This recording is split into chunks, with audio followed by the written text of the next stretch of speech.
मरुधरा के महासंग्राम में आज हम जिस सीट की बात कर रहे हैं वो 2 जिलों से मिलकर बनी है, करौली धौलपुर सीट। इस सीट पर पहले चरण में वोट डाले जा चुके हैं, जिसके बाद से ही यहाँ सभी पार्टियों के प्रत्याशी अपनी अपनी जीत का दावा कर रहे हैं।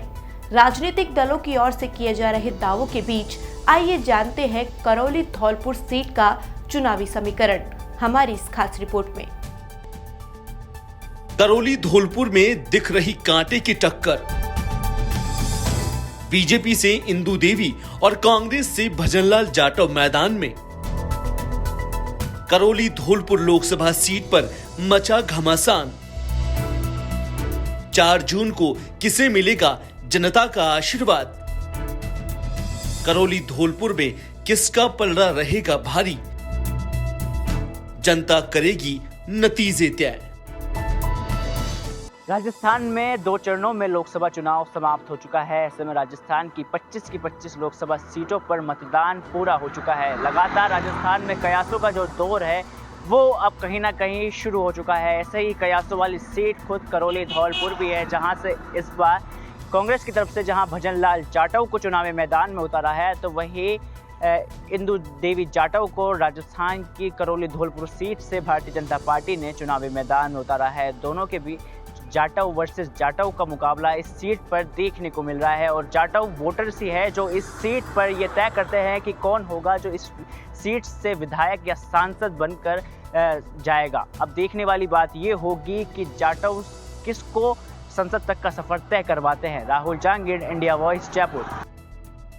साल 2008 में परिसीमन के दौरान राजस्थान में बनी नई लोकसभा सीट धौलपुर करौली के लिए पहला चुनाव साल 2009 में हुआ था और उस समय कांग्रेस पार्टी के खिलाड़ी लाल बैरवा यहां के सांसद बने थे।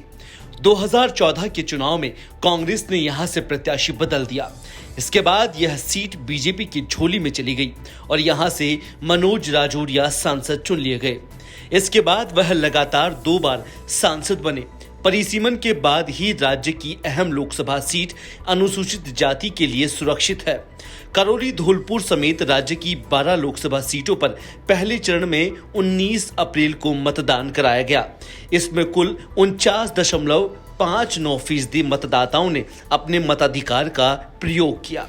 डॉक्टर मनोज राजौरिया ने साल 2014 में कांग्रेस के लखीराम लाल को हराकर जीत हासिल की थी। इसी प्रकार 2019 के चुनाव में भी डॉक्टर मनोज राजौरिया ने यहां से चुनाव जीता। इस बार के लोकसभा चुनाव में सांसद मनोज राजौरिया का टिकट काटकर भाजपा ने इंदु देवी को प्रत्याशी बनाया।